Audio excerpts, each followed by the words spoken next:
be broadcasting us talking.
Hello, hello, everybody in Sneakbike.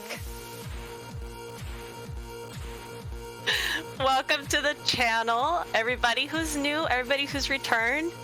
Thank you so much for coming to Sneakbike. We have a really exciting race for you guys today. But before we get started, I want to go ahead and introduce myself. I'm Porcus Wayne, and my co-commentator is Pepper Crab. And we're super excited to be here today. And we are excited to deliver some good Sneakbikey action. For those of you who have not been to Sneakbike before, what it is a fun community retro gaming channel. And usually we like to play, a few different retro games and have our forerunners race them. Today it's a little bit different, but for those of you who have not been here before, that's pretty much the premise of Sneakbike. It's really exciting. It's really fun. Today's a little bit different. As you can see, we have our runners playing Pokemon. And just to get you introduced to the runners today, we have Chill Hatter, we've got Jen the Human, we've got Bears and Beats, and we've got Copperwing. Very exciting. You can put / runners in the chat if you want to know more about them. They all stream. It's very exciting. They have all raced with Sneakbike before, so this is not the first time for any of them. But this is the first time that we're playing Pokemon, so it's a little bit different. It's very exciting. So just to give you a little bit of introduction on Pokemon, what we're going to be doing today is normally for Sneakbike, we would have our racers race 3 or 4 mystery games, and then whoever would get through the objectives first, they would be our number one good friend for the day. But today we have Pokemon, but our objective is a little bit different. So we're not having them go to a specific goal. We're having them catch as many Pokemon as they can within the time limit.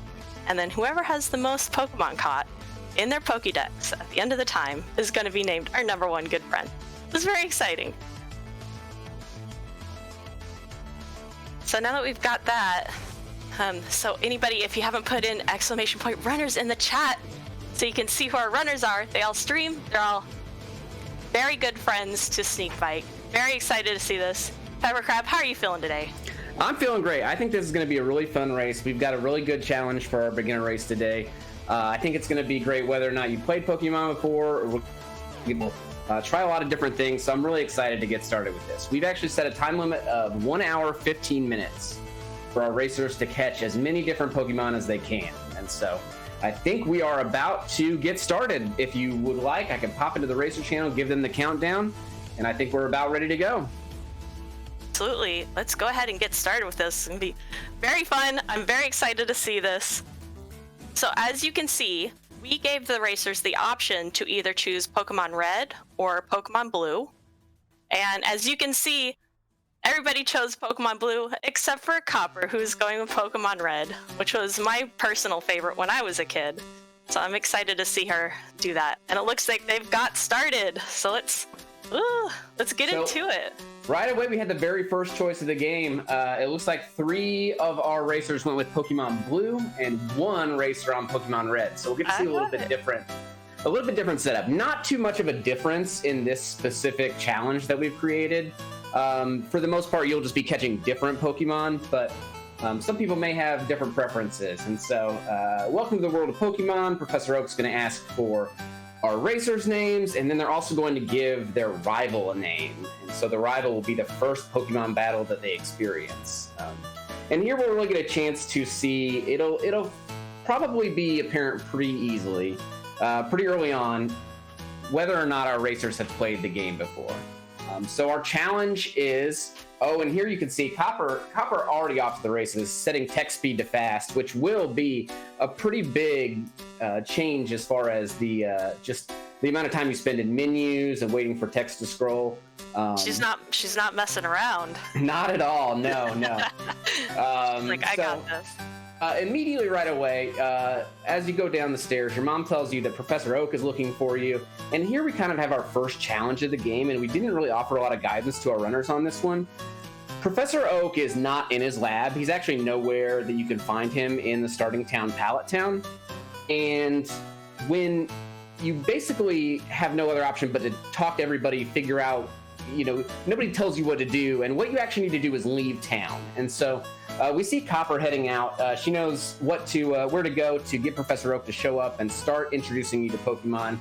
But we'll see our other racers are going to the research lab, talking to their rival, and figuring out that Professor Oak isn't there. And so it looks like Bears was about to step out of town. And here we go. We've got Jen stepping out of town as well. So as soon as you step into the wild grass, Professor Oak is going to come talk to you and say, hey, you're just a small child. And I know this is the world of Pokemon where basically small children leave home, capture wild animals, and then force them to fight, it's all okay in this world. It's fine.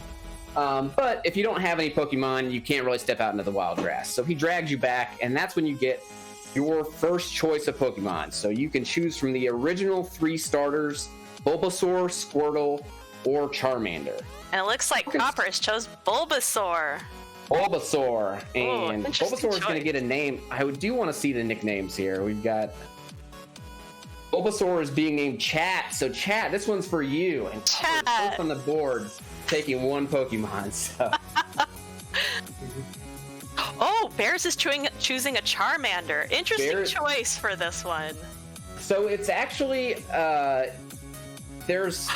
Oh, so is Jen. Oh no. Okay, good.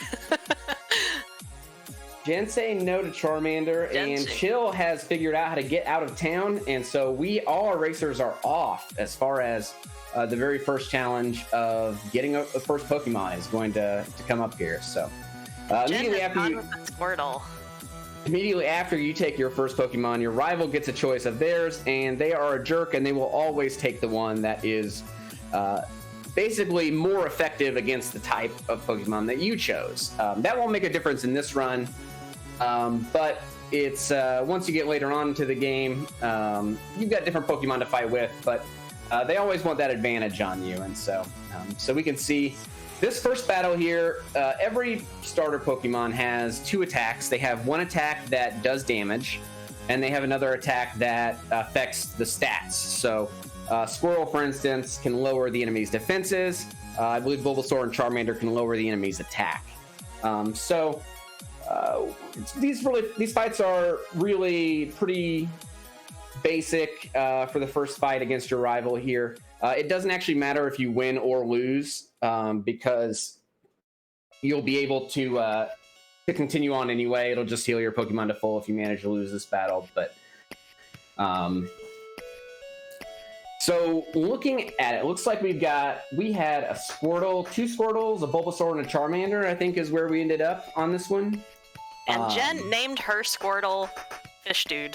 Fish Dude. Fish Dude was the practice game. We loaded up to test all of our racer setups, and if you haven't heard of Fish Dude, it's an excellent name choice. I'm not going to say that she's the early, prediction for winning just based on the name alone, but I'm not saying that. All right, so looks like Copper Bears are out on Route 1. So they're running into wild Pokemon right now, but they don't actually have the ability to catch them, and they'll have to do just a few more things before they can actually purchase Pokeballs and then start to catch wild Pokemon. So until then, they're really just either fighting to gain experience or running away to get to the second town, Viridian City, where they will be tasked with a kind of fetch quest to kind of progress in the game so that we can get onto the point where they can actually catch the Pokemon. So, like, Copper's just moving right along. Oh, absolutely. Incredible speed. We did give one piece of guidance to our runners, which was that when you get to Viridian City, go to the shop. The shopkeeper will give you a package that he wants you to deliver back to Professor Oak, and then Professor Oak in turn will give you the Pokédex. So again, nobody in town really tells you that you need to go shopping, that's the way to progress the game. It just prevents you from leaving town until you've done it. So we didn't want people to have to exhaust all their other options and go to the shop very last. But it was very interesting playing this game this week and trying to put myself in the shoes of somebody who's never played the game before, and seeing how how kind is the game with different hints and tips, and how you know, and how much guidance does it offer you as far as what to do. So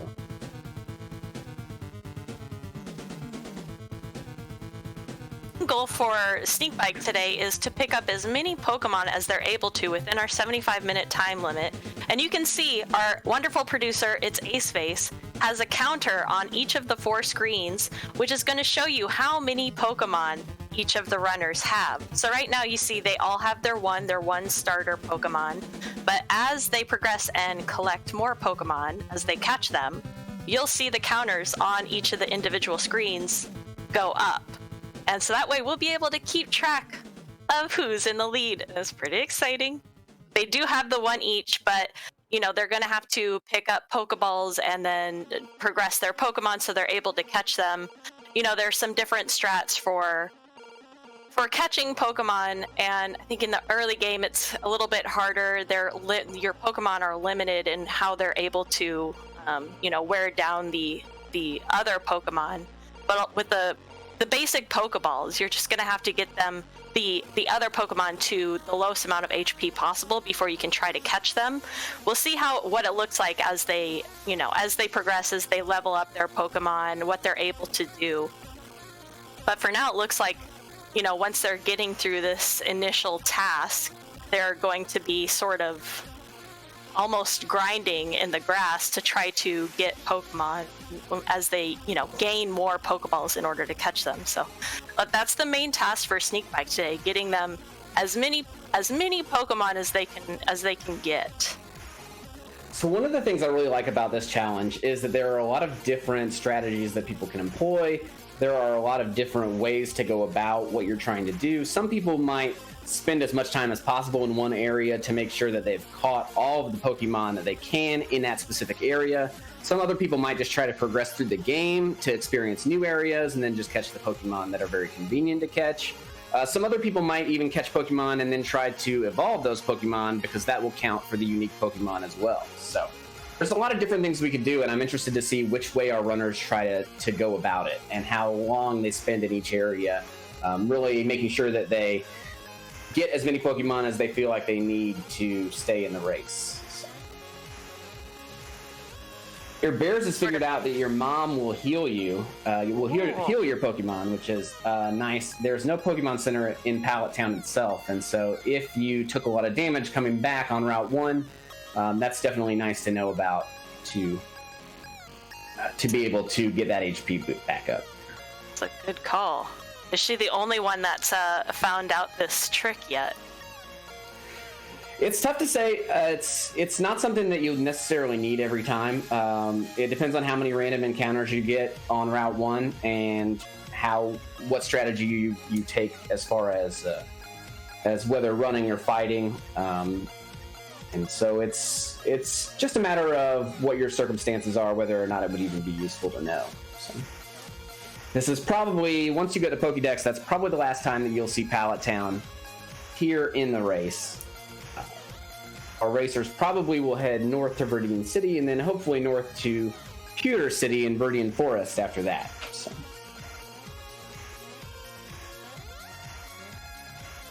So our racers had 3 options for their starting Pokemon: Bulbasaur, Squirtle, and Charmander. And that choice is really going to have a pretty significant effect on how the race plays out for each of our racers. In a race which we were trying to progress through the game, a Pokemon like Squirtle might be a really good choice because Squirtle's water attacks will be super effective against the first gym leader, Brock. And Squirtle learns his first water attack, Bubble, at level 8. Charmander, on the other hand, will learn a fire attack, which is going to be super effective against a lot of the bugs and make fighting through Viridian Forests an easier experience. But the fire type is less effective against the rock types that Brock has at the gym, and so the actual gym fight itself might be a little bit more difficult. Bulbasaur is super effective against rock types with its grass moves, but it actually doesn't get a damaging grass move that would be super effective until you're in the double-digit levels. Instead, at level 7, it gains Leech Seed, which is an attack that lets you sap health away from your enemy every turn. So, looks like we've got a poll in chat for your favorite starter type. That's kind of a tough one for me. I don't know. I've really liked a lot of different types over the 8 generations of Pokemon now. There are so many Pokemon and so many different starters to pick from that I don't know that I could pick a type that's my favorite here. And I love that about these are original Pokemon games. It's so interesting to see how Pokemon has evolved, because in this one we just have the original 151, the ones that I grew up with, the ones that I know the best. 151, that's it. How many are there total now? Do you know? I do not know. I think it's in the 1,000. I think it's in the 800s. I don't think they're 1,000 yet. Oh wow, I was joking. Well, that's crazy. So we'll see. Copper has already got her second Pokemon. She's got a Pidgey, and look, I think she just caught a Rattata too. Wow, so. Copper moving right along. So Pidgey and Rattata are the only Pokemon that Copper or any of our racers will be able to catch on Route 1. And it's about an even split. You've got about a 55% chance of running into a Pidgey on a random encounter here, and then a 45% chance of running into a Rattata. So once you've got both of those, there's really nothing left for you to do on Route 1. There you go. There's just caught a Pidgey. Pidgey, the tiny bird Pokemon. And no nicknames for the Pidgeys, but I guess we can't fault him because it is a race here. So. Yeah, true. Fish Dude down on Jin's screen with the critical hit, almost knocked out a Rattata, and then takes it down there. So looks like Jin and Chill still need to go grab Pokeballs from the Pokemart, if I'm correct. And I think Chill is about to do that right now. So.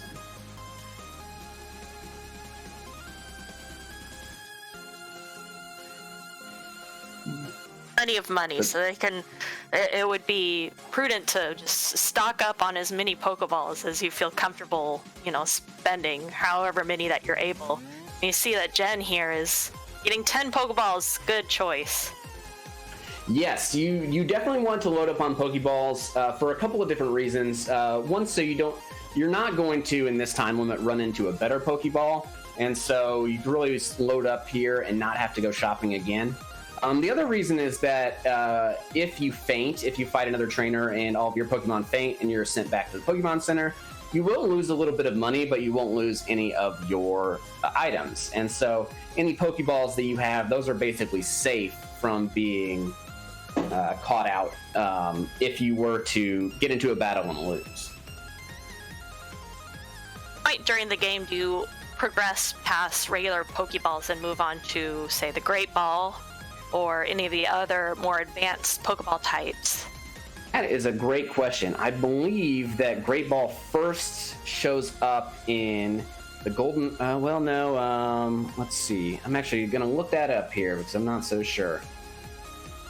That would be interesting. I know there is a type of Pokeball that you only get one of, and you're supposed to save it for Mewtwo, I believe. I would be extremely surprised if any of these runners ever saw a Mewtwo, so I don't think we'll ever see that one rare Pokeball type. We're probably mostly going to see the regular Pokeballs, see, how many and what types these runners are going to be able to catch. So you can see Bears and Copper both at 4 right now, and then we've got Chill and Jen still in the first. Wow, something new, shaking it up. So this is one of the differences here between blue and red. In blue, over here on Route 22, you have a much higher chance of catching a female Nidoran than a male Nidoran, and in red it's reversed. You've got about a 35% chance of any random encounter being the more common Nidoran in your game. And here in Gen 1, and actually, even though genders were added for most Pokemon later on in the series, here in Gen 1, Nidoran female and Nidoran male are actually 2 different species. So if you catch 2 of them, if you were able to catch both, you can get 2 Pokemon in your Pokédex that way. And so This is a kind of an interesting spot over here on Route 22.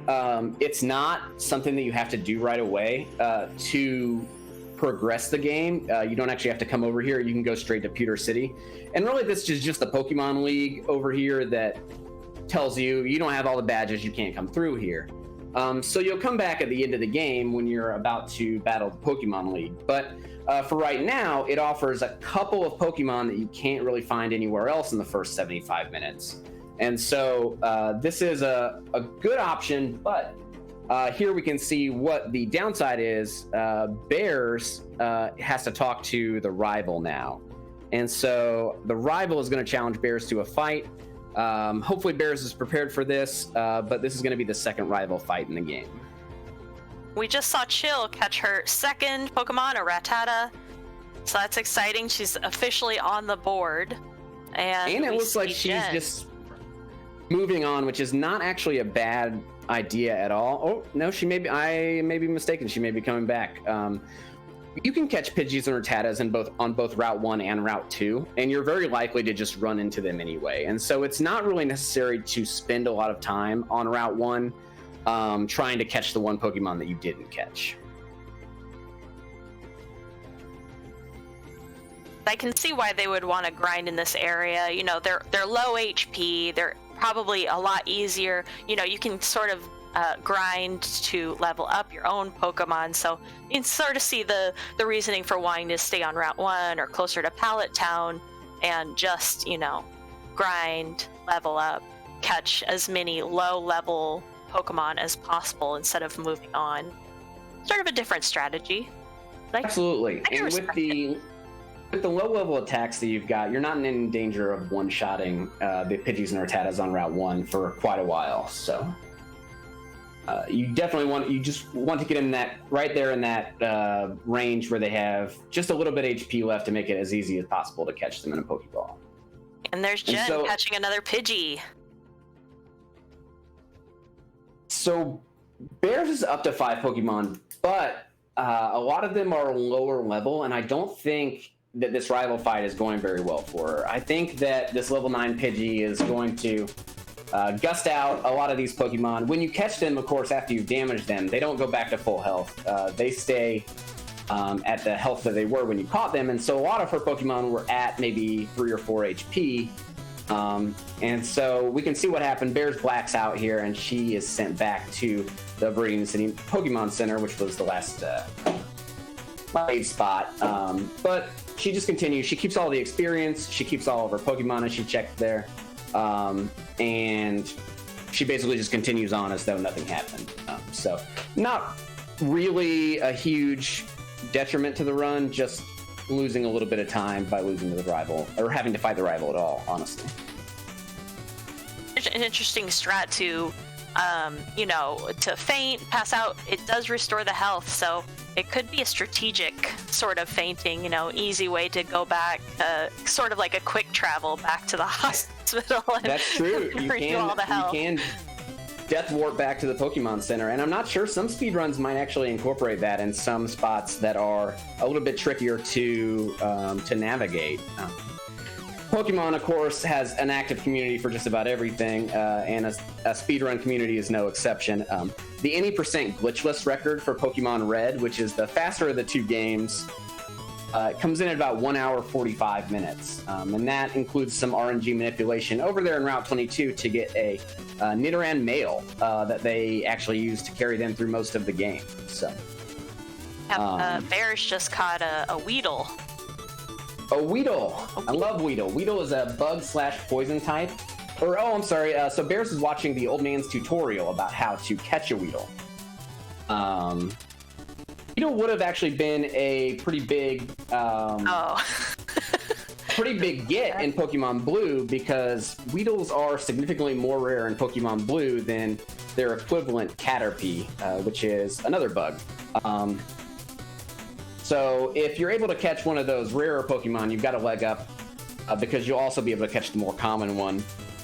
You don't have to sit there grinding. Once you get into Viridian Forest here, you'll start looking at, if you're playing Pokemon Blue, for instance, you'll have a 5% chance to catch a Weedle, a 5% chance to catch a its evolution, Kakuna, and then you'll have a 5% chance to catch a Pikachu. So there are some Pokemon along the way that are pretty hard to come by in these random encounters, but you can spend some time making sure that that you're able to catch as many Pokemon as you can in each area. So.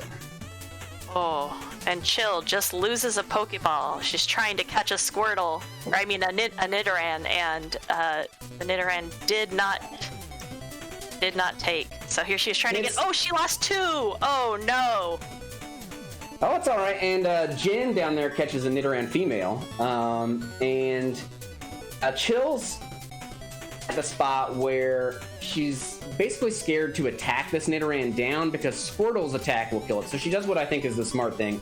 Switches to a weaker Pokemon who can attack to take that HP a little bit further down without killing it entirely. And so, but Rattata, too strong. Rattata is too strong. And so unfortunately, she won that battle that she really didn't want to win. She wanted to catch that Nidoran. And so her Squirtle did level up to level 8 to gain Bubble. Bubble is a weaker attack than Tackle, but it gets a bonus for being a water type attack. And when Pokemon use the same, an attack that is the same type that the Pokemon is, they get a little bit of a bonus to that attack there. So, so Bubble should. Oh, go ahead. I'm sorry. I should say we see Copper actually fighting a Weedle. Oh, I thought she was just going to try to go to it. I was so excited when Bears was fighting the Weedle until we learned that it wasn't actually Bears, it was a tutorial. But then we saw Copper fighting, and it looked like she just went ahead and, overpowered it. Just too bad. But now she's fighting a Kakuna. Yeah, Copper's actually in a trainer battle, and so once you get into Viridian Forest here, trainers that spot you along the way may challenge you to a battle, and so they'll send out their Pokemon, you send out yours. This is actually a really interesting fight. This bug catcher is using Kakuna. Kakuna only knows Harden, which is a move that raises Kakuna's defense. And so in Generation 1, your opponent's Pokemon don't run out of PP, which is basically the number of times that you can use a move. So this Kakuna is just going to use Harden forever. And Copper basically has her choice of she can kill this Kakuna with whatever Pokemon she wants to. So I think she's doing it with Rattata, which is going to be a little bit slower. And she's switching over to her own Weedle, which she does have here, to try and level these Pokemon up a little bit. This level 4 Weedle should probably gain a level fighting this level 7 Kakuna. And once Weedle gets to level 7, it will evolve into Kakuna itself. And then she's got another Pokemon with a good chance to get it to level 10 and evolve it into Beedrill. So it could be her strategy to try and evolve some of these Pokemon here to catch more. But. We've got the runners are all pretty much evened up. We're not seeing too big of a discrepancy among, how the Pokemon count level between them all. We see they're all at 4.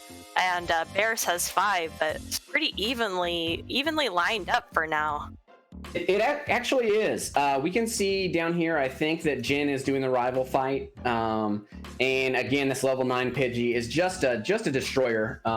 We've got 1 HP left, and I don't think this is going to go so well for Fish female here, but well, that'll again, it's just a warp back to the Pokemon Center, not really a problem. Chill finds a Pokeball in the maze that is Viridian Forest. Viridian Forest is kind of a little bit of a spot that you just have to, figure out the maze and make it to the end. But in this challenge, it's really not too bad to spend a lot of time there because Viridian Forest has the greatest number of Pokemon of pretty much any location that we'll see in this run, maybe. Although I have to say, we tried to play this. We tried to, as Bears gets a Metapod and goes up to 6 there. We tried to play this with beginners, our beginner racers in mind, and give them a good spot. Right after Brock's Gym in Pewter City, there are a lot of trainers to battle on Route 3, and so that. Is kind of where we expected a lot of trainers to end up, even if they were able to beat Brock's Gym. Partially because I just wanted to, I know everybody out there in chat, we love the Sneakbike community, and we know what they love is to say the word equalizer. And so no. I just want you all to know that the trainer gauntlet on Route 3 is the equalizer for this game. That's going to be where you're looking. So equalizer, sneakalizer, whatever you want to call it, Route 3 is where we're looking at for that. All right, so if Chill is able to catch this, this would be great. So Pikachu is going to be a tough opponent because it does have an attack that's super effective against Squirtle. But like I said earlier, Pikachu is actually a really rare Pokemon to run into in Viridian Forest.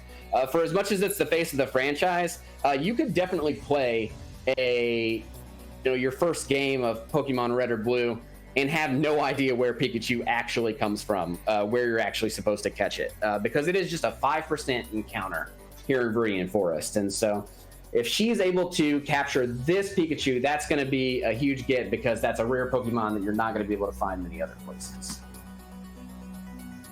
And she's got it. So Chill goes up to 5 with that Pikachu there, and Pikachu continues on through the forest. So, yep, Pikachu's design has changed a lot over the years. I see people clamoring for the Gen 1 Pikachu. They've slimmed him down. They've slimmed Pikachu down quite a bit in the years to come. So,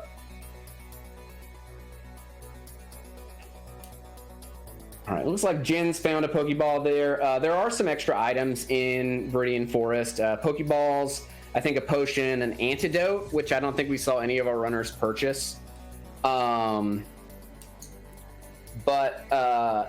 that will help them if they get poisoned. Probably the trainer battles where people have Weedles, and then our red runner Copper will have the highest chance of getting poisoned, because you'll run into more Weedles that have the poison sting attack. If you get poisoned, you'll continue to take damage even after battle, and so having enough antidotes to make sure that you're not going to faint passing through Viridian Forest is a pretty big deal if you happen to get that unlucky and get poisoned multiple times. So, yes, we are. The goal is whoever can catch the most in 75 minutes. And so by my timer, we've got about 45 minutes left to go. Not quite, almost halfway through this race. And our racers are doing a great job so far. They're really doing great. We've got 2 racers at 6 Pokemon with full parties. And so any Pokemon they catch after this will be immediately deposited into their box, which they can access at the Pokemon Center.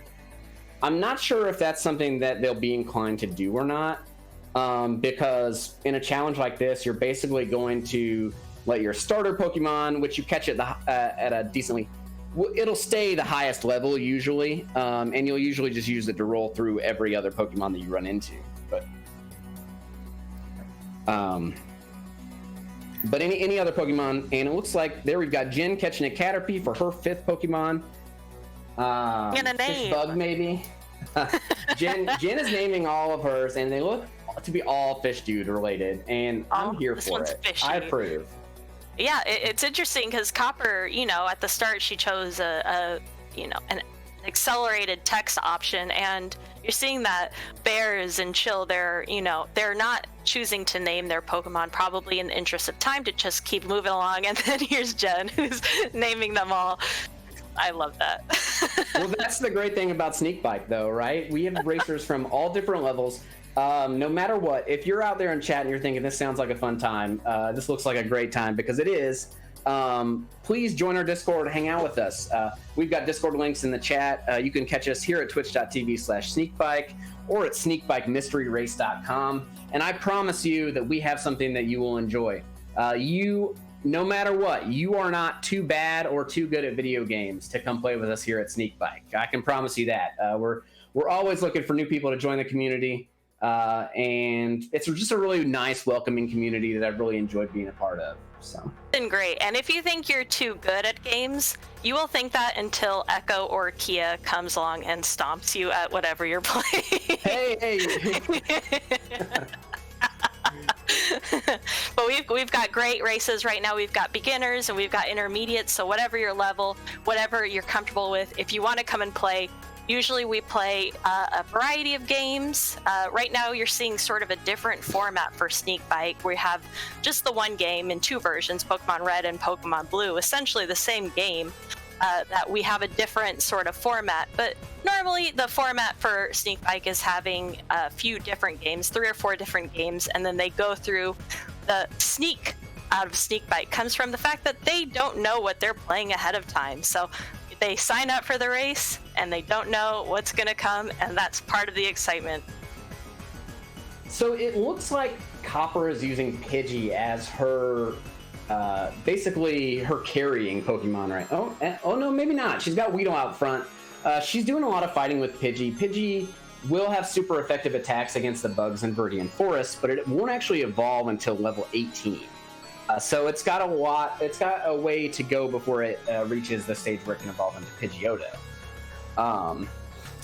And Copper picked Bulbasaur as her starter, right? Is that Yes. Two Jen and Chill both picked Squirtle, Copper picked Bulbasaur, and Bears picked Charmander. That's right. So Charmander actually gets the strongest attacks right away in the beginning.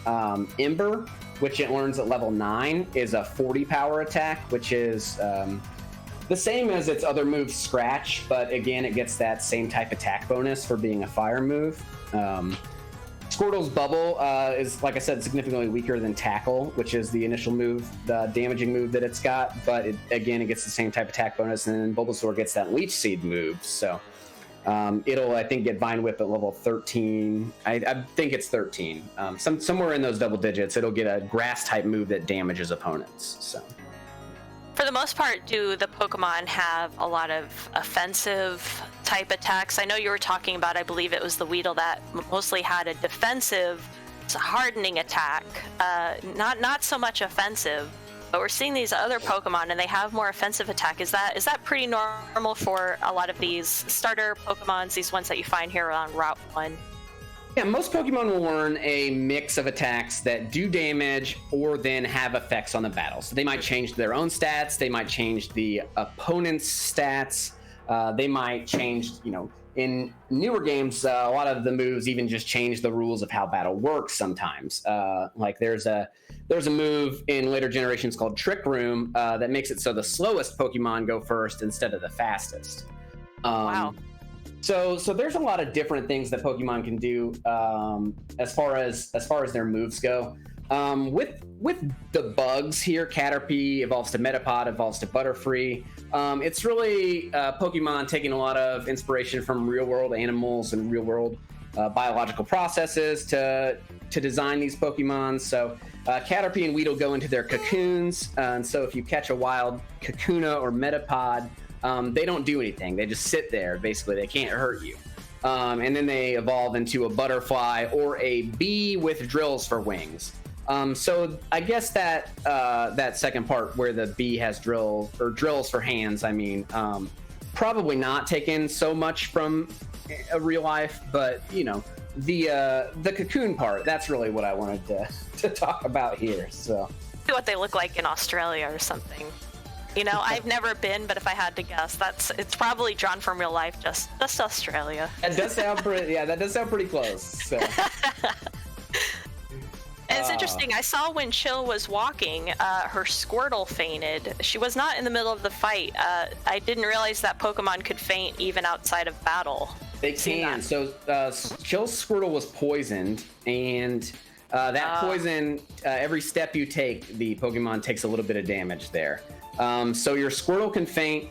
Can be revived at a Pokemon Center for free, which there are Pokemon Centers in both Viridian City and Pewter City. But if all your Pokemon faint while you're out of battle, you can black out and get sent back to the previous Pokemon Center like that as well. So. And we see down here we have Copper, who is fighting a Diglett, a level 11 Diglett. Let's see if she's going to try to catch that Diglett. She's in the Diglett cave that I didn't really expect a lot of people to get over to there. Chat. Sorry, chat. Yeah, this Diglett is significantly overleveled, and so she's still trying though. She's not running. Copper's best chance is to run here. because even an attack won't do that much damage. And Diglett, either with a critical hit too. Oh, that's it. It's just not. It's a good try though. We see Jen catching a Metapod. Fish dude, look at you, Fish dude. Look at you catching that Metapod.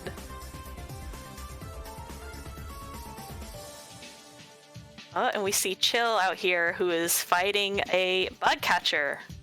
And Bear is moving into a fight in the grass. Pretty exciting. We see they're all sort of close to each other. They're at 6 Pokemon caught each, and then we've got Copper at 4. Looks like she was probably pretty put up by that Diglett race, or that Diglett fight, which is fair. That was pretty rough. It was hard to watch for me. I don't know if it was hard to watch for y'all. First one to do one, that's right. The nature of Pokemon, levels are really king. Enough levels and you can overcome any type disadvantage, almost. And so level 11 Diglett can really easily sweep through a team of 4 or 5 lower leveled Pokemon. I think the highest that Copper had was level 9, if I remember right, and I'll have to check on the screen there, but thing like that. And it's interesting because a level 11 doesn't seem that much higher than the 4 Pokemon that she did have, which were all, in the 6 to 9 range, 5 to 9 or so. But that level 11 just ran through all 4 of her Pokemon. So we see Chill here using Pikachu against this Kakuna. Like I said, with any Kakuna battle, you've pretty much got free reign to use any Pokemon that you want. Pikachu actually won't gain a lot by getting these levels unless she wants to use it for a fight if they're able to make it to Cerulean City and fight the Water Gym, for instance. Pikachu actually doesn't evolve by levels, but Pikachu evolves by using an item called the Thunderstone. Without that stone, which I think you get at the Vermilion City department store, you won't be able to evolve Pikachu into Raichu and catch an extra Pokemon that way. And speaking of Pikachu, we've got Bears running up against a wild Pikachu right here. Like I said, Pikachu, it's only a 5% chance to encounter them in Meridian Forest, and so catching them is going to be a big boon to any racers that can do so. It looks she's trying here. It looks pretty good. It's a level 3 low HP. Jen's just got a Pikachu as well. Bears has a Pikachu. All right, so ignore all that about the boon because it seems like 3 of our racers now have run into Pikachu, these random encounters, which is... They're so random. Oh, it looks like Bears is going to give it a name, too. Aww. Sneak Bee. Snake. You can nice. Catch and release. I see that question in chat. The only judgment at the end will be we'll have the players load up their Pokédex screen and see what the number is under owned. That is what we're looking for here. That is the final score tally. Of course, all of our counters, and we've got to thank our producer, It's Ace Face, for keeping these tallies for us. They are unofficial until the end of the race, until we see that Pokédex. But we thought it was a good idea to keep you apprised of how many Pokemon, where everybody is in the race, and so far it's great. Thank you, Ace Face. So Jen has run up against a Kakuna, and I don't know that Jen has a Kakuna already. This might be another Pokemon, and she's on the blue version, so this is another pretty rare one to find out in the wild. So this could be her 8th Pokemon right here. Which would put her in the lead despite naming all of her Pokemon. I mean, that is worth something. If you if you managed to become the #1 best friend and you took the time to nickname all your Pokemon, sure, I think you might be. And she got it. The true trainer of the week here. What a flex that would be. And here she is naming it again. She's really taking the time. And I really appreciate that. Isha. So it looks like all of our racers, for the most part, are hanging around the Viridian Forest area. Nobody has tried to leave Pewter City yet. If you try to leave Pewter City, someone will grab you and forcibly pull you back to the gym to make you fight Brock, who is the rock type trainer who gives you your first badge when you're able to defeat him. He has a Onyx and a Geodude that are both in double digits as far as level goes. So our racers who chose Squirtle will have a much easier time because it has that super effective water attack. But racers that are restricted to using attacks that are less effective, like Tackle, Scratch, Gust, things like that, they'll definitely want to have their levels up before they try to tackle that gym and move on.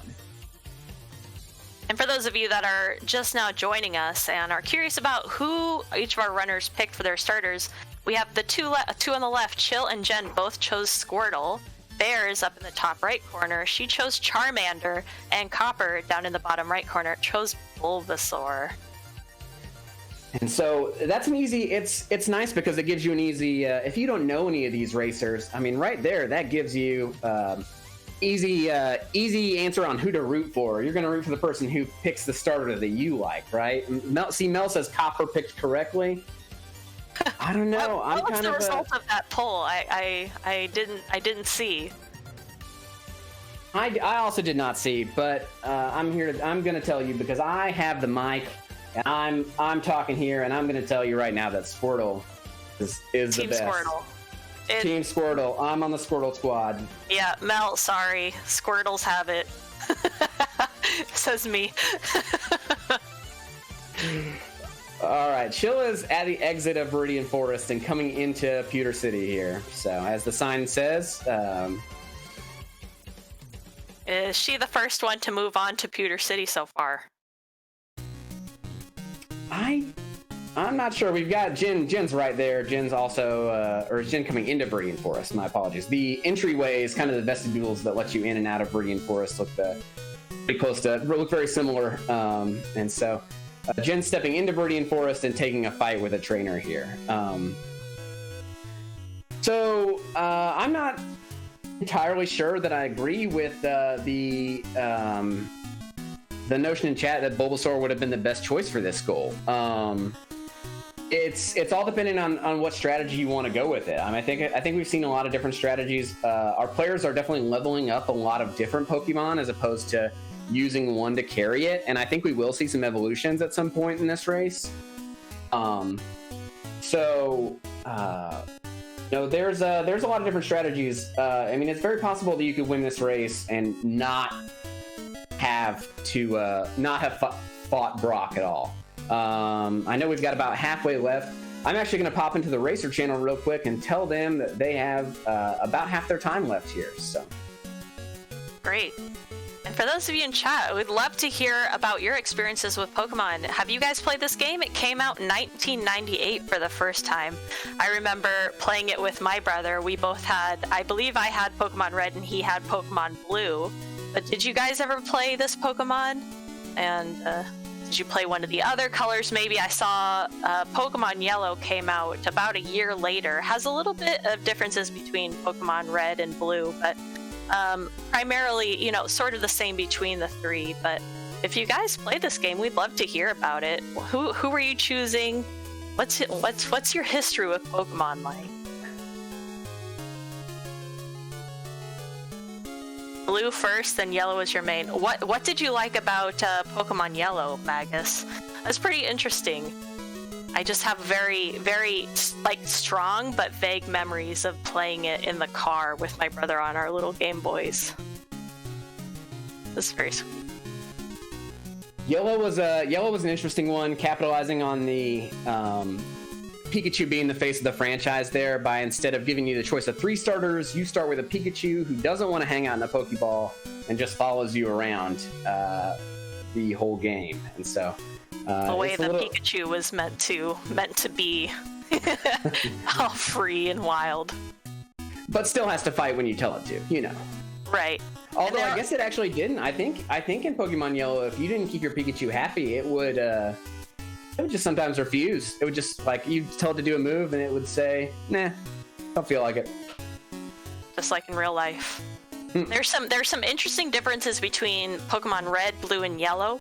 Primarily, for the most part, the differences are there are some Pokemon in each version that you can't get, the ones that you won't find in the wild. So you'll see with our racers, they all chose Pokemon Blue except for Copper, who chose Pokemon Red. And the main difference is that you're probably not going, you wouldn't really notice unless you're really paying attention. But there are some Pokemon that you won't be able to find in the wild, and you won't catch depending on which version you're on. They're all pretty low to mid-level ones. Some interesting ones if you're ever a Pokemon, if you subscribe to like one specific Pokemon, there's a chance that depending on which version you choose to play, you're not going to ever see it. Including some exciting ones like Ekans, Meowth. If you're playing Red, you're never going to see Meowth out in the wild, which is pretty sad. Vulpix. Ugh. That's actually Ekans. Yeah, is going to be one of the first version exclusives. If our racers make it all the way out to Route 4, that'll be the first time that there's a version exclusive Pokemon that we see out here. Copper playing Red will have the chance to catch Ekans, and in its place on Blue, the other 3 racers we'd be able to catch Sandshrew. So I can't believe that this game came out in 1998. It feels like, just a few years ago, but no, it's been like something like what, 40, 50 years? I don't know. Math is not really my strong suit. Somebody in chat help me out with that. 1998, 2000. It's like 40. Wow, crazy. Watching this transports me right back to middle school when this first came out. Yeah. I feel like I remember coming back from camp when I was, 10, 11 years old and playing it. So instead of going up to Pewter City, Bears has come back around to Route 22 on the west of Viridian City, the road that leads to the Pokemon League. And so she's back in this rival fight, but this time she's a lot better prepared. You can see her Charmander at level 9 is going to have an easier time dealing with this level 9 Pidgey. But what's waiting behind the level 9 Pidgey is, I think, probably a level 10 or 11 Squirtle for Bears here. So let's see if she has something that's going to be able to deal with this. Charmander does gain another level, goes up to 10 here. Probably not going to see the starters evolve in the next 30 minutes, but you never know. We'll see. Oh, never mind. I apologize. Squirtle is actually the lower level of your rivals 2 Pokemon here, and so it's a level 8 Squirtle. So can the 2 levels that Charmander has on Squirtle overcome the type advantage? Unfortunately, with Charmander using Ember, it's not a very effective attack, and that it's not very effective means that it's doing half damage to Squirtle. And so Scratch, I think, would actually be a significantly better option to use here, but is Scratch a less effective move in general, but when it comes to fighting a water type Pokemon, it is more effective? So Scratch is a normal type move. They both have the same base power, so they're both 40 power moves. But normally Ember would be a much better choice against a generic Pokemon than Scratch would, because you get an extra 50% damage for having that same type attack bonus. Now against water Pokemon, after that same type attack bonus, you're going to get the type disadvantage, which means that the total is going to do half of the damage that it would. And so effectively using Ember against Squirtle here is going to do about 75% of the damage that using Scratch would. And it looks like Bears just beat to that one. Moved her Charmander up to a level 11, was that? It looks like it's level 11. You get a little bit of extra money. You get a lot of experience there. And the money is actually possibly a consideration here, because I don't know that I necessarily expected our racers in this amount of time to use this many Pokeballs, but we've definitely got people, up to 8, 7. A lot of Pokemon here in the party. Of course, the party maximum size is 6 Pokemon, and any Pokemon that you catch past that are sent to your box, which Jen is currently organizing her box. She's moving some Pokemon around in her party. We just saw Chill doing that. Kind of the interesting thing about this is that Jen named all her Pokemon fish. So I don't know if she remembers which one is Fishy IE and which one's is Fishy EY, or if she's got to take a look at each of the ones in there. She's storing a lot of Pokemon. It looks like to clear up space. I don't know if she knows that Pokemon that you catch will be automatically sent to your box when your party is full. Chill just got Metapod. She had tried to catch it earlier in the fight and lost the Pokeball when she was not able to catch the Metapod, but she kept going. Metapod kept using Harden, and she was finally able to catch it, bring her up to 8. So now we see both Chill and Jen are at 8 Pokemon, tied. The two. And Copper catches a Pikachu here. Ooh. Which means that all of our racers have caught Pikachu, so... Handicapping yourself with the names. You know what? One person's handicap is another person's flair. Speedrunners typically will name their Pokemon one character because of the way that Pokemon draws letters on the screen. It's faster to have your own name. Basically, anytime you can shorten anybody's name, it's faster to nickname your starter Pokemon A than it is to actually leave it as Squirtle, for instance, in the speed run. So it's just a little bit faster over the course of an entire run. But here, it's Sneakbike. It's fun. You want to name Pokemon, name it. You can name them anything that you want within, the rating that we're going for here. That's why we love Copper, who named her starter Bulbasaur Chat. So that Bulbasaur is for you, Chat. Chat is languishing back in the back of the party, and I'm one thing I'm worried about with Copper's Pokemon is that none of them are a very high level at all. I think her highest level Pokemon is at 8, and that's Chat down there. And so she's really balanced things by raising a lot of different Pokemon up to levels, but she doesn't kind of have the one Pokemon that is an absolute tank that's going to tear through everything. So. Yeah, she doesn't have the finisher. Do they call that the one Pokemon who's higher level than all? Do they call it the finisher? I feel like it's kind of the starter too, because you just use that for everything. The starter and the finisher. Chat. Yeah. Sorry. You were asking about earlier about what types of Pokemon moves, what type of moves different Pokemon have, and one of the things that you really like to have on your Pokemon is a well-balanced set of different types of moves. And so if your Pokemon can learn. There were 15 different types of Pokemon, and those same types are the types of moves here in Gen 1. And if you have a Pokemon that can cover a lot of different weaknesses, that can hit almost any Pokemon for a super effective attack that does double damage, that Pokemon is going to be very effective, and you won't have to switch it out against a lot of different Pokemon that might come in and be at a type advantage to you. So. Looks like Chill is going back to fight the rival again, and she has a level 10 Squirtle that should be able to make quick work of this level 9 Pidgey and then level 8 Bulbasaur. But fighting the rival again, it just gets you money and experience. It doesn't get you access to anything. Once you go over there to the Pokemon League, you're just going to be told that without a badge, you can't go. And then that process basically will repeat 8 times. You have to have 8 badges from all the gyms in the game to be able to go into Victory Road and then conquer the Elite Four of the Pokemon League, which is the ultimate goal of this game, playing casually, not in Sneakbike Mystery Race. So. Be interesting to see if our runners will decide to continue on with their games after the Sneakbike race is over. See if they can, finish some gyms, get those badges. See if they go ahead and continue on. It'll be interesting to see if they choose to do that after this. So you can see that flashing effect on Copper's screen there. That indicates that a Pokemon is poisoned. And so she's going to the Pokemon Center to heal back up to full and remove any status effects that her Pokemon retained from a previous battle.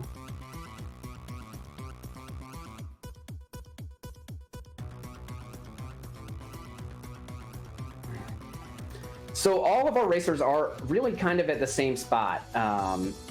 Copper's actually venturing into Pewter City Gym, which is the first gym. There are 2 trainers in here. This first trainer you can avoid by going over on the left, because Pokemon trainers, they look straight ahead. If they can't see you, they won't fight you. So you could avoid this fight, but Copper instead is taking it here. This trainer has a Diglett and a Sandshrew, I believe. And then Brock has an Onix and a Geodude. But the levels, you're kind of getting a sense of where the levels are at here. If Copper leveled up Chat a little bit higher, Chat maybe would be a good choice to take on this. But Pidgey, even though it has a super effective attack on Diglett, because Diglett is a ground Pokemon and Pidgey knows flying attacks, the Pidgey is just too low level. It just can't hang in there for that many hits, and so.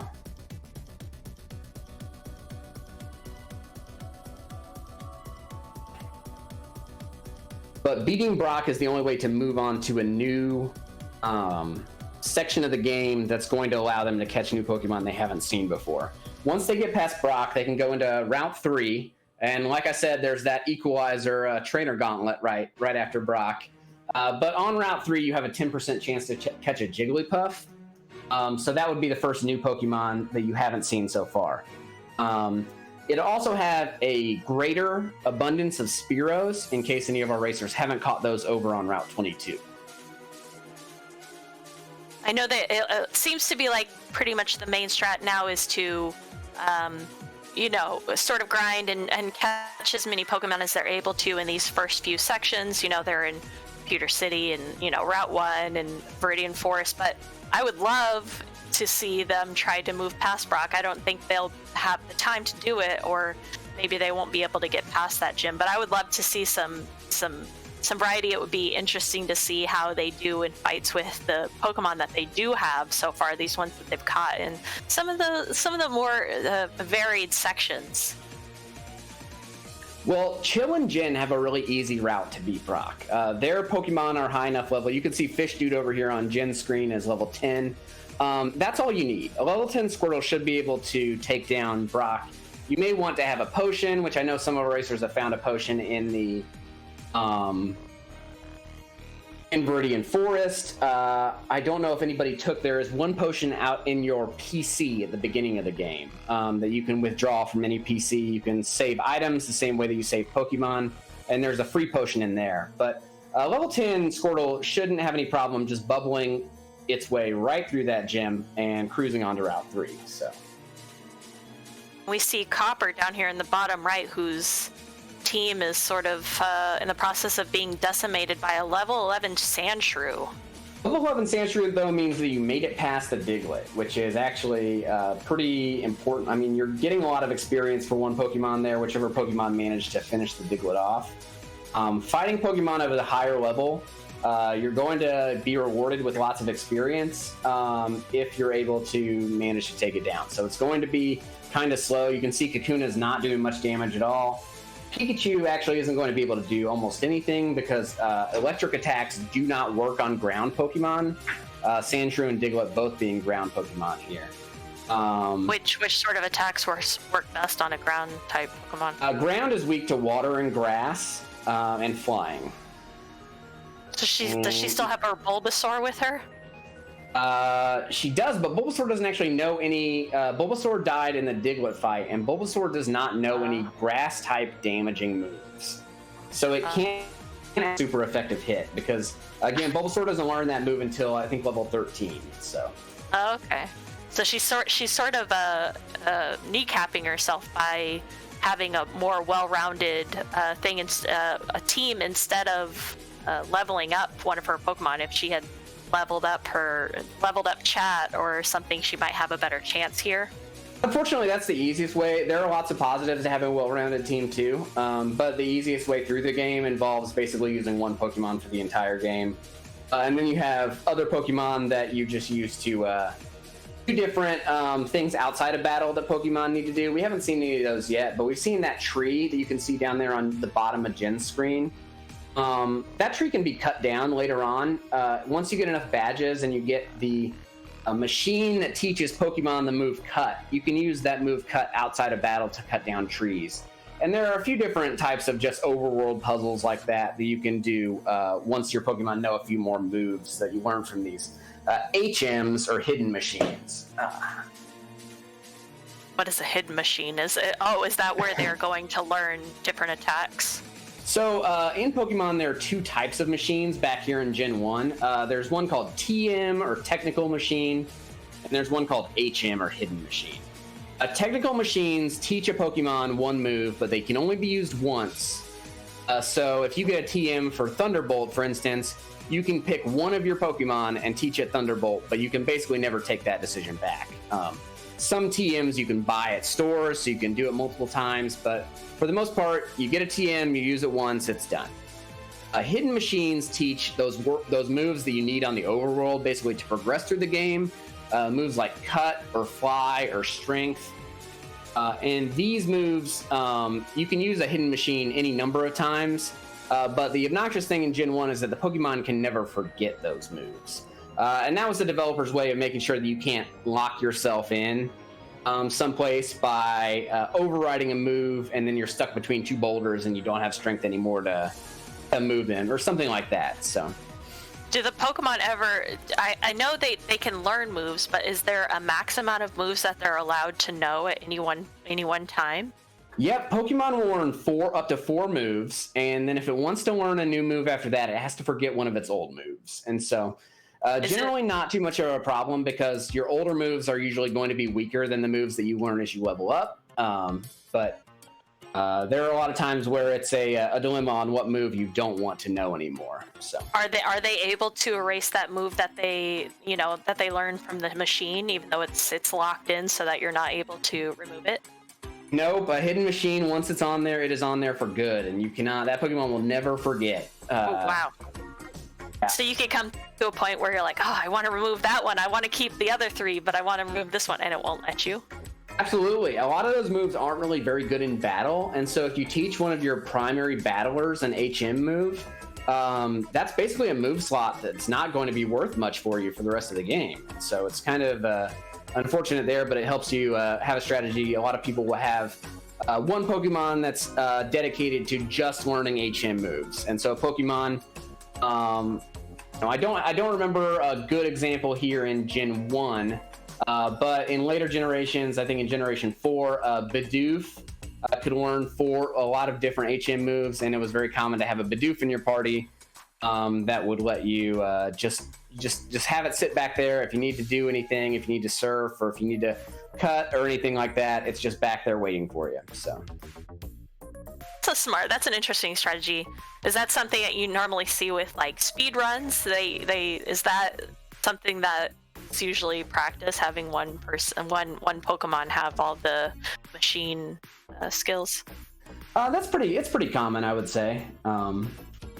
It's you want to basically maximize the number of skills you can use while minimizing the number of worthless Pokemon in your party. But later games on the latest generation and the previous generation, Sun and Moon, have done away with hidden machines in favor of different ways to get around the overworld. So it's not really much of an issue in the more current generations than it was back here in Gen 1.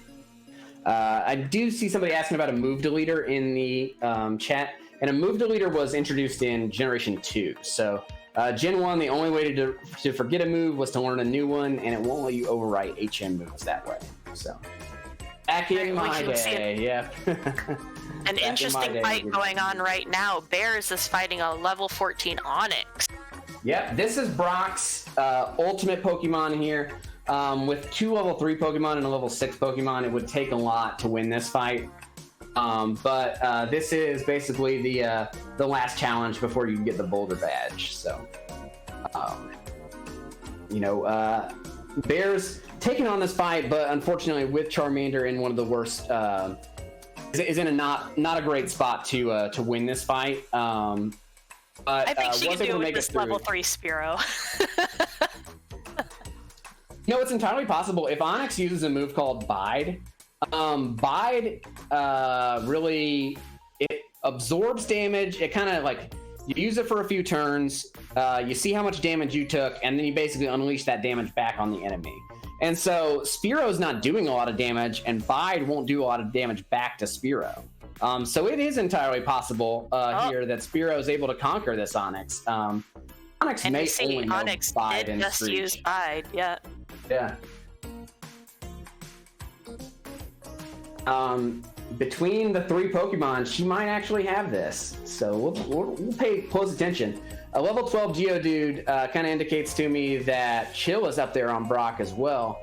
Pikachu not going to be effective. Onix and Geodude are both rock/ground types, so they're dual typed Pokemon that have both of the advantages and disadvantages. And so the advantage for Geodude is that Pikachu can't hurt it with its electric attacks. The disadvantage is that Squirtle is going to be doing double damage to it with Bubble. And so Squirtle absolutely taking care of Geodude there, and probably likely to take care of the Onix next as well. Right, and you see Chills moved her Squirtle. It's leveled up. Oh, the Spearow fainted on Bears' side. Is it 2 Pokemon left? We've got a Pidgey. Rust isn't going to do a whole lot, but every 1 HP counts. I mean, that's probably not a ton of HP that's being represented over there. If she can attack for maybe 10 turns, Spearow did its best. And then over on Chill's side, you could see Chill's Squirtle just absolutely ran through that Onix. The entirety of Chill's battle took place on basically 1 Pokemon's worth of Bears battles. So that's kind of the type advantage of Pokemon, that rock paper scissors type of knowing your strengths and weaknesses. And here Squirtle was able to take care of the Rock Gem pretty well. So.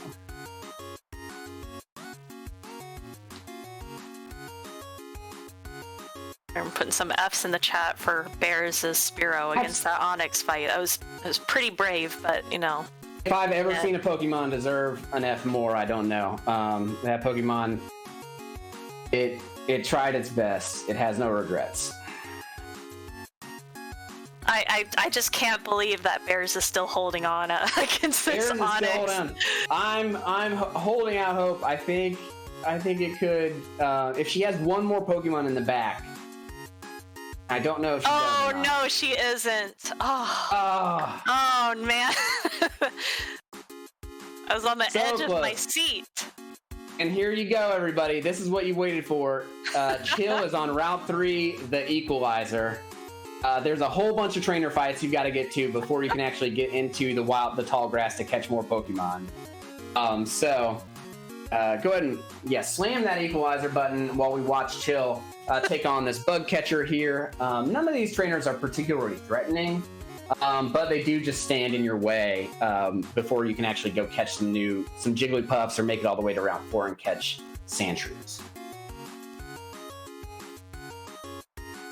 We're seeing Copper, who's slowly but surely making her way back up. She was stuck there at 6 Pokemon, I believe, for a minute. Now she's up at 7. We've got 7 with her. 8. Bears has 8, and then both Jen and Chill have 9 Pokemon. 9 Pokemon. Now, on Chill's screen, Pikachu managed to paralyze this Caterpie. We haven't talked a lot about status effects in this run. Paralysis actually reduces a Pokemon's speed, and then sometimes a certain percentage of the time it will fail to move instead of using an attack. But there are a few different status moves. You can paralyze other Pokemon, you can burn them to do damage and reduce their attack, you can freeze them entirely to make it so they can't move, and then you can poison them, which we've already talked about. And then the very last one is you can actually confuse Pokemon, and a confused Pokemon will sometimes hit itself instead of the opponent. So it can be very frustrating if your Pokemon is confused, and all you need to do is you just needed to hit one time on the enemy, and instead it just whacks itself right in the face. So, just like in real life. We've all been there, absolutely. Yeah, if you're just now joining our Sneakbike race today, we've got 4 racers who are playing either Pokemon Red or Pokemon Blue. Either is their choice which one they wanted to play, and their goal is to catch as many Pokemon as they can within 75 minutes, and whoever has the most at the end will be crowned today's #1 good friend. We are reaching the 5-minute mark here, so we have just 5 minutes left to go to see if anybody can catch a few last-minute Pokemon and take the lead. So close too, and I see that both Chill and Jen are at 9, so it'll be interesting to see if anybody can pull, ahead at the last minute and get that 10th Pokemon, or possibly 8th or 9th. Who knows? It's not too late for Copper to come back from behind. Although we do see her now fighting that level 14 Onix, and we'll see how that goes. She is in a better spot than Bears was, since she did start with a Bulbasaur, and she's got sort of a different lineup of Pokemon, but we'll see how that goes. See Chill back at the Pokemon Center. Absolutely. This is a really tight race with 5 minutes left to go. I'm really happy that it didn't end up being, our runners did just an awesome job. There was not a lot of confusion. This was out of the gate. They were ready to go. They were catching Pokemon. And so this has really turned out to be a really great race. And I think this challenge has worked out really well. And I'm excited to see what happens here in the final few minutes. Yeah, it's anybody's race, really. We don't have anybody who's sort of blown everybody else out of the water. It's really evenly matched up between the four of them. They're great friends of Sneakbike. This is not their first time playing a Sneakbike race, but this is their first time playing a race that's, this sort of format. Is a little bit different for Sneakbike, but still very exciting. If you want to check out any of their Twitch channels, we can do !runners. And then you can go and check out any one of them. They all stream. They're all great and such good friends of Sneakbike. And I'm really excited to see who's going to, take it home for us in this race. Yeah, these runners really are all awesome people. I definitely recommend checking out all of their channels. It's a really great lineup that we've had here today. So. And if you would ever think that you would be interested in doing a Sneakbike race, or just interested in conversing with the community, join our Discord. We're happy to have new people all the time. I know I sound like a broken record, but we really do just want to invite you in and let you know that we are more than welcome to have you in the Sneakbike community. Sneakbike is all about community, so. Yeah, it's great if you just want to chat and hang out and talk about some of the games that we play. There's channels. If you want to get involved with Sneakbike, that's an option. If you want to play in Sneakbike, you can do that too. There's a lot going on, and it's great. So join the Discord, come hang out with us. It's a great place to get groups together to play different games too. I know in the Sneakbike Discord, we've got separate channels for things like Hollow Knight's really popular right now. Link to the Past Rando. We just started an Overwatch channel. So if you're ever interested in playing games, getting a group together with people, we're always happy for suggestions on that front too. So Kaizo, Super Mario World Kaizo, after last week's Learn to Kaizo race, commentated expertly by one of our runners today, Bears and Beats, along with Brennan Mania. So.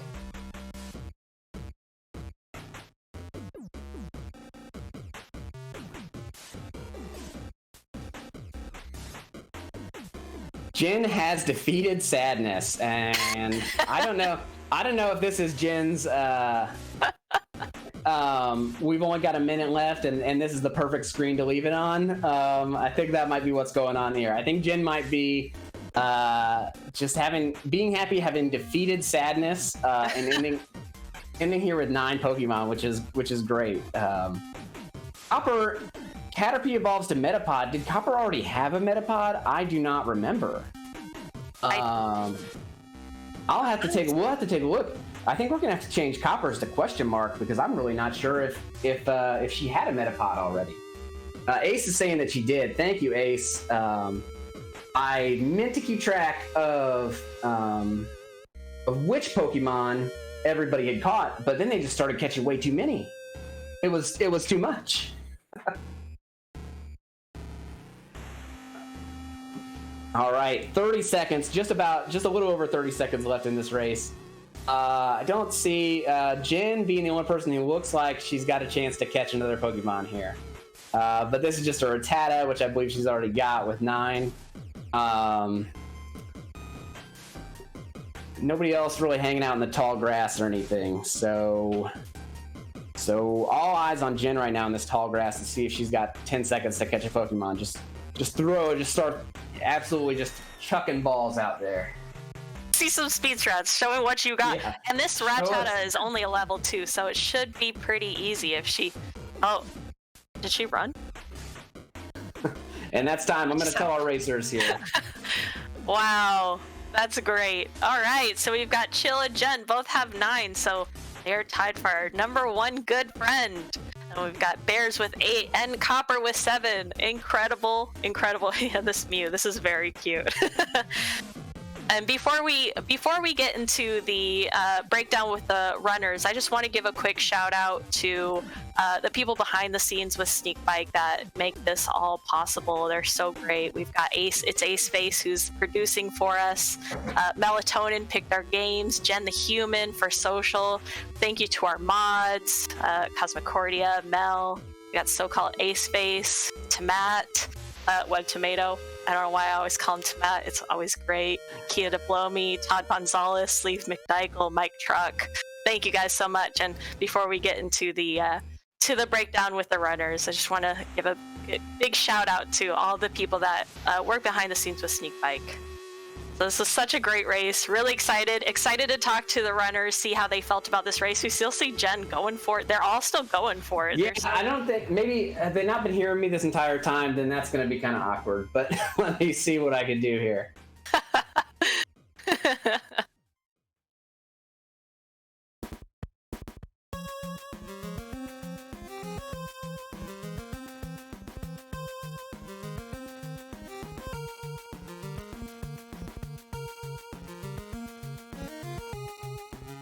Man in the ear. Thank you, Ace.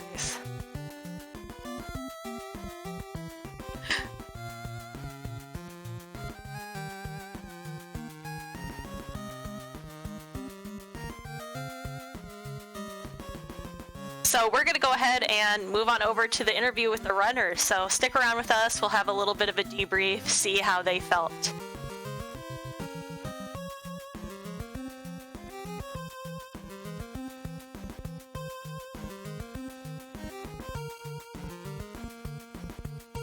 I feel like I did too, yeah. Hi, guys. Hi. Hey. That was so much fun, though. Yeah. That was such a great race. It was really fun to see you guys catch the different Pokemon and see what your different strats were for catching and how you were fighting. It was really fun to see. I'd love to hear, what you guys think.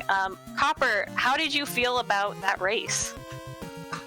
I felt like it was really fun, and I always thought that I'd have more time and be able to get more done than I actually did. So I was thinking quick evolutions. So I went Bulbasaur because they level up faster and they evolve faster. And so the forest just was not giving me anything but Weedles and Pidgeys, and that was annoying. And so you finished with 7, which is pretty good. I mean, even though, you think you were only getting Pidgeys and whatnot. It was really interesting to see which ones you were catching. And what made you want to choose Bulbasaur as your starter? I thought I'd be able to get more done over time than I thought. So I was like, oh, Bulbasaur grass starters grow up faster, and so I might be able to get him to a Venusaur by the end. Not a Venusaur, an Ivysaur, sorry. Venusaur would be real skilled. Yeah. But I was like, I thought I'd be able to get him to an Ivysaur, but there was not enough time to be able to level him up that high. No, maybe. I mean, what if you had just grind it out? Like, I'm just gonna level up my Bulbasaur over and over and over. And then you just end with 2, right? Yeah, then you just have 2 because you end up one-shotting all the Pokemon you're trying to catch. So it's a hard balance. True. So it's very interesting. Between the 4 of you, Copper, you were the only one that chose Pokemon Red. Bears, Jen, and Chill all chose Pokemon Blue. What made you want to choose Pokemon Red for your version? Played Fire Red as a kid, so yeah. That was my only reasoning, is that I was like, oh, Red was the one I always chose. Also, Charmander is my favorite, so I'm like, yeah, go Red. Yeah, that's a good one. Well, that was really great. 7 Pokemon. Nothing to sneeze at. And we want to move on to Bears. Bears, you caught 8 Pokemon. That was awesome. I'm very interested to hear. So Chill chose Bulbasaur, but you chose Charmander as your starter Pokemon. What made you want to choose Charmander? I think that Charmander was probably a bad choice considering I wasn't really planning on going to a gym, but that really limited my availability of areas, I guess. I just like Charmander. I was thinking that would be easier to kind of get the beginner Pokemon down to lower levels with fire, but yeah, I think it kind of bit me in the butt. I also just like Charmander. It's very cute. We were watching with great interest your level 14 Onyx fight there at the end. Your Spearow was a level 3, and that thing was holding on. I was just spamming, like, let me die, let me die. That was intense. We were all on the edge of our seats watching that. I was nearly there. I also kept accidentally getting involved with dialogue that I couldn't exit out of. I don't know if it was just my controller mapping or something, but I kept repeating, and I was like, oh no. It was incredible. You got 8 Pokemon. That was such a good race to watch, you guys. And with that, Jen and Chill, you both finished with 9 Pokemon. You tied for #1 good friend, and it's interesting because you also both chose Squirtle. So did Squirtle play a role in both of you getting 9 Pokemon? Chill, I'd love to hear what you have to say about that. Yeah, so I actually meant to choose Charmander, but I hit OK for Squirtle. So I was like, all right, this is how we're doing it. Well, that choice seemed to pay off well for you. So you didn't get Charmander, which I mean, it sounds like it worked out for you. And Jen, you also chose Squirtle. You also got 9 Pokemon. Tell me you didn't accidentally choose Squirtle, because I just want y'all to know that chat was overwhelmingly a Squirtle team, despite Melatonin saying that he liked Bulb, whatever. Squirtle, we're a big Squirtle team, so seeing you two both choose Squirtle. Squirtle is my starter. Squirtle is my original. This is like the first game that I ever owned that was just for me and not for my brother or the family. And I started with my pocket Game Boy with the Squirtle. That's what I know the best, so I stuck with that.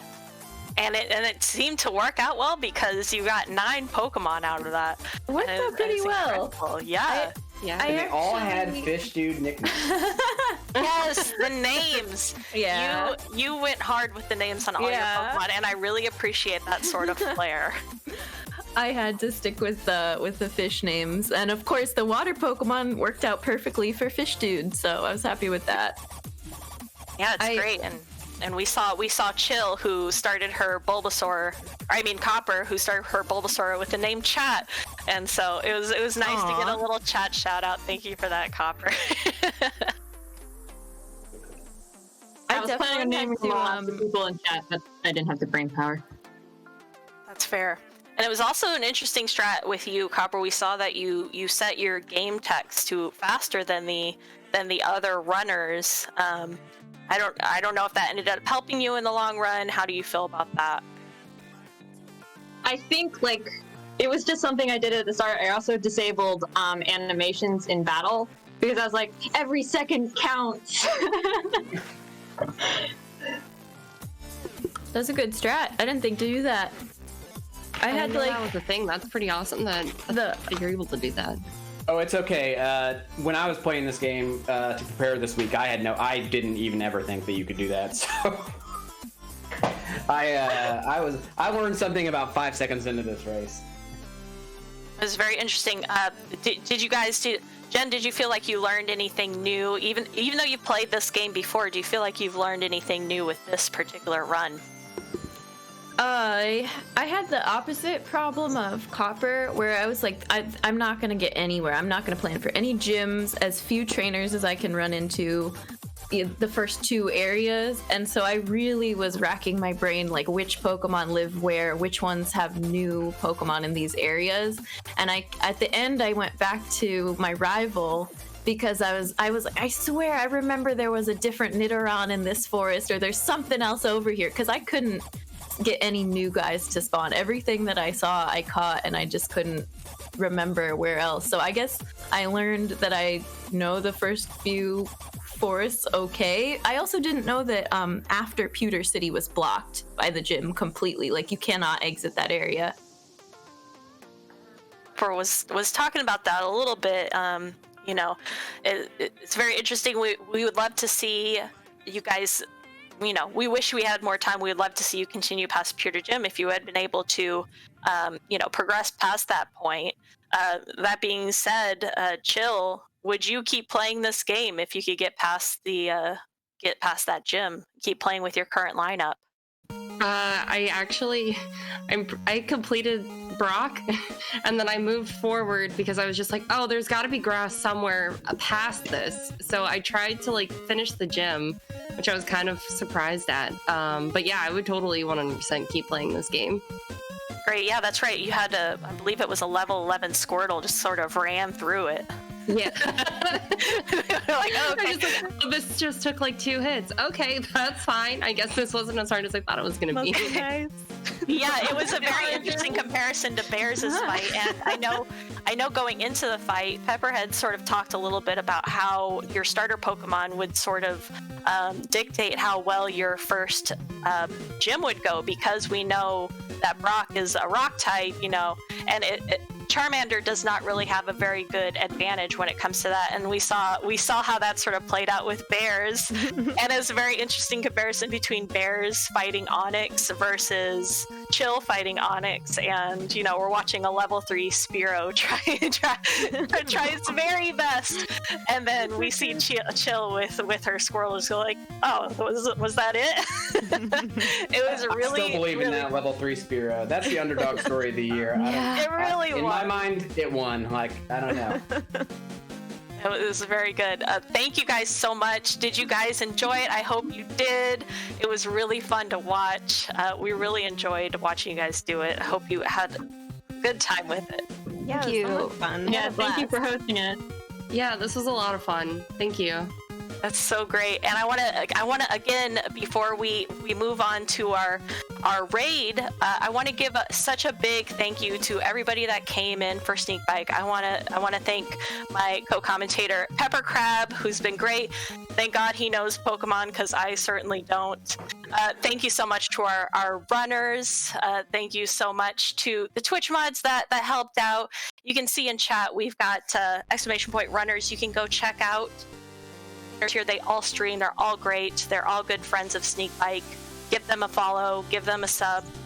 We'd love to see you join if you want to hang out with us, play games. If you want to participate in a future Sneakbike race. If you want to help with the behind the scenes, you can see !Discord. Join the Discord and hang out with us. Huge thank you to our producer today. It's Ace Face. We would not have been here without him. He is such a great help. And thank you so much to everybody that came into the chat. And we'd love to see you. We do Sneakbike races almost every week, every Saturday at 3 p.m. Eastern. So we'd love to see you this time next week and the week after that. And if not, see you in the Discord. And we just love to see you. Thank you to everybody that's been involved. I'd like to echo those thanks, and then also thank you, Porcus, for doing a great job commentating and being an awesome commentary partner. This is just a really great community endeavor, and that's part of what makes it so much fun and so awesome. So, well said. And we're going to go ahead and take you guys to our raid, which is somebody named Gafafa Wisp. So we're gonna go ahead and raid their stream. We've got a raid message in the chat. Get your raid raccoons ready, everybody. Get your raid raccoons. We're going to go spread the message of Sneakbike, let everybody know about how cool it is here, and check out somebody who's hopefully got a cool channel entertainment for us. So. Sure. Thank you all so much. Hope you have a great day. Thank you, runners. Thank you, everyone behind the scenes. We'll see you next week.